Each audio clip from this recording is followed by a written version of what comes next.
A strike on a UN clinic at the Jabalia refugee camp has reportedly killed at least 16 people. Local hospitals say a further 15 Palestinians were killed in other strikes overnight. This all comes as Israel's defense minister announces another expansion of the military operation in Gaza. Israel Katz saying large areas of the territory would be seized and added to Israel's existing security zones.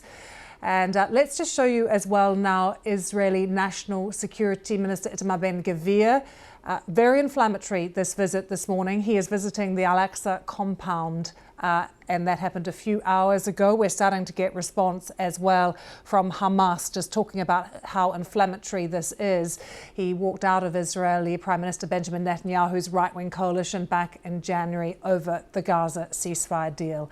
Lots of strands to bring together, lots of developing stories to bring you from the conflict. So let's take you straight to Jerusalem and join our Middle East correspondent Yolande Nell, who is there.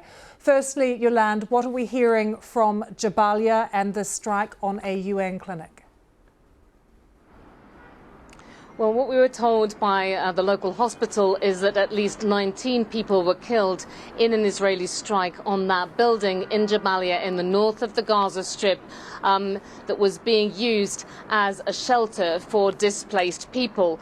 Now, there's now been a statement that's come out from the Israeli military. It says that it was targeting what it calls Hamas terrorists, says that they were using this site as a command and control center to coordinate attacks. A lot of details on all of this still very sketchy. There is some footage that has come out from the scene that we've not yet been able to verify. It shows smoke billowing from this UN building. There are some very harrowing images that show a small baby among those apparently killed. And this comes as Israel's defense minister announcing an expansion of the military operation in Gaza.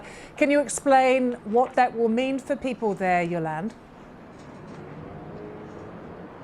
Well, already we're hearing from Israeli army radio that Israeli tanks have begun to push into the center and the east of Rafah in the south of the Gaza Strip.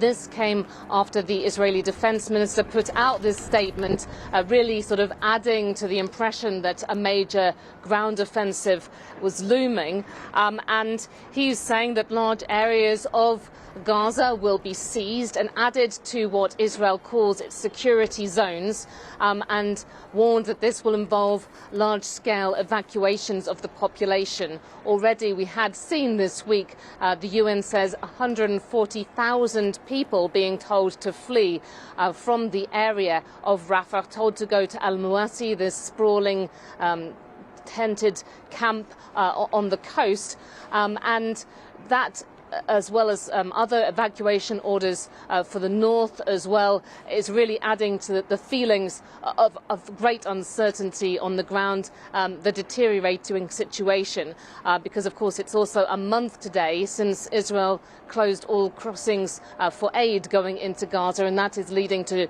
major shortages of food, of medicines, of fuel as well.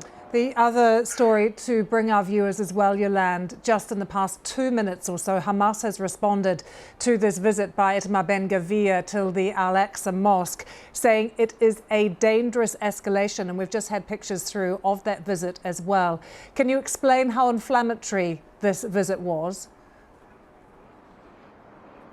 Well, of course, the Al-Aqsa Mosque, it is the most important holy site here for Muslims. It is also a site that is holy for Jews who see it as Temple Mount. It's the most holy site in Judaism.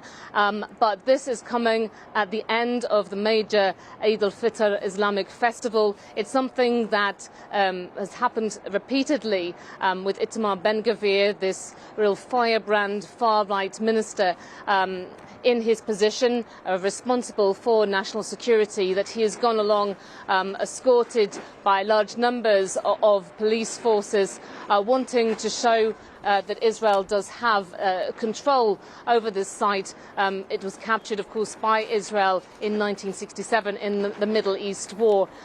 Jerusalem was later annexed by Israel in a move that is not recognized by most of the international community. Yolande, thank you so much. Yolande Nell joining us there from Jerusalem.